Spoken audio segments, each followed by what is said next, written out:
Welcome to our channel Holy Bible, the Book of Life Hindi official. हमारे video प्रतिदिन प्राप्त करने के लिए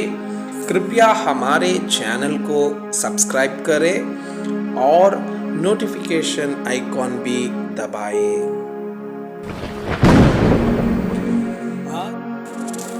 आज का पवित्र बाइबल पाठ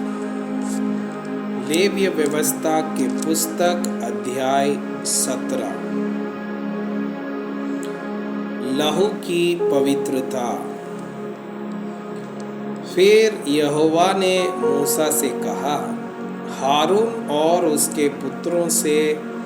और सब इस्राएलियों से कह कि यहोवा ने यह आज्ञा दी है, इस्राएल के घराने में से कोई मनुष्य हो जो बैल या भेड़ के बच्चे या बकरी को चाहे छावनी में चाहे छावनी से बाहर घात करे, मिलाप वाले तंबू के द्वार पर यहोवा के निवास के सामने यहोवा को चढ़ाने के निमित्त न ले जाए, तो उस मनुष्य को लहू बहाने का दोष लगेगा, और वह मनुष्य जो लहू बहाने वाला ठहरेगा वह अपने लोगों के बीच से नष्ट किया जाए। इस विधि का ये कारण है कि इस्राएली अपने बलिदान जिनको वे खुले मैदान में वध करते हैं, वे उन्हें मिलाप वाले तंबू के द्वार पर याजक के पास यहोवा के लिए ले जाकर उसी के लिए मेल बलि करके बलिदान किया करें, और याजक लहू को मिलाप वाले तंबू के द्वार पर यहोवा की वेदी के ऊपर छिड़के और चर्बी को उसके सुखदायक सुगंध के लिए जलाए। वे जो बकरों के पूजक होकर व्यभिचार करते हैं, वे फिर अपने बलि पशुओं को उनके लिए बलिदान न करें। तुम्हारी पीढ़ियों के लिए यह सदा की विधि होगी। तो उनसे कह कि इज़राइल के घराने के लोगों में से यह उनके बीच रहने वाले परदेशियों में से कोई मनुष्य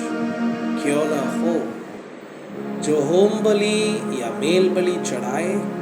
और उसको मिलाप वाले तंबू के द्वार पर यहोवा के लिए चढ़ाने को न ले आए,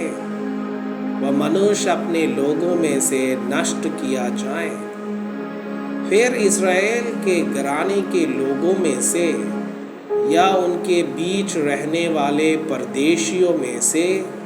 मनुष्य क्यों ना हो जो किसी प्रकार का लहू खाए, मैं उस लहू खाने वाले के मुख होकर उसको उसके लोगों के बीच में से नष्ट कर डालूंगा,